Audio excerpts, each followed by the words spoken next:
गडिंग्लज नगरपालिका निवडणुकीच्या अनुषंगाने आपण पाहतोय राष्ट्रवादी काँग्रेस आणि मनसे यांची युती झालेली आहे आणि युतीमधून स्वाती नागे चौगुले यांना प्रभाग क्रमांक 11 मधून हे तिकीट देऊ केलेलं आहे। त्यांना आज चिन्ह हे वाटप करण्यात आलेलं आहे। चिन्ह वाटप करण्याचा दिवस होता आणि आज चिन्ह हे मिळालेलं आहे। नागे चौगुले त्यांचे पती आहेत। काय सांगाल, आज चिन्ह कुठलं मिळालेलं आहे तुमच्या पत्नींना? जनतेपर्यंत पोहोचवण्यासाठी आपण काय करणार? खरं तर महाराष्ट्र नवनिर्माण सेनेच्या माध्यमातून गेली 10 वर्ष जनतेमध्ये आम्ही पोहोचलेलो आहोत। राहिला भाग प्रभाग क्रमांक 11 मध्ये आम्ही अपक्ष फॉर्म भरला होता, त्यामुळे आज आम्हाला गॅस सिलेंडर हे चिन्ह मिळालेलं आहे।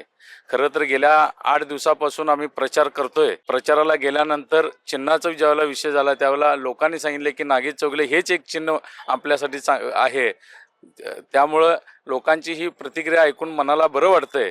आज गॅस सिलेंडर हे चिन्ह मिळालेलं आहे। आजपासून गॅस सिलेंडरच्या चिन्हावरती आम्ही प्रचार करत आहोत। दैनंदिन गरजा ह्या पूर्ण झाल्या जातात आणि सिलेंडर हे चिन्ह घराघरामध्ये प्रत्येकाच्या असल्यामुळं मी लवकरात लवकर हे पोचू। मनसेचे नागे चौगुले जे आहेत जिल्हा अध्यक्ष आहेत, त्यांच्या पत्नींना प्रभाग क्रमांक 11 मधून राष्ट्रवादी आणि मनसे युतीमधून तिकीट मिळालेलं होतं। आज चिन्ह वाटप झालेलं आहे आणि त्यांना सिलेंडर हे चिन्ह मिळालेलं आहे। प्रत्येकाच्या घरोघरी हे सिलेंडर असल्यामुळे हे चिन्ह पोहोचवण्यात आपल्याला वेळ लागणार नाही। आपल्याला सिलेंडर चिन्ह मिळाले असून विकासाला साथ देण्यासाठी 2 राष्ट्रवादी आणि 1 सिलेंडर देऊन प्रभाग क्रमांक जो 11 आहे तो स्वच्छ सुंदर आणि अतिसुंदर बनवण्यासाठी सिलेंडरला मदत करावा असं आज आव्हान मनसेचे जिल्हाध्यक्ष नागे चौगुले यांनी केलेलं आहे।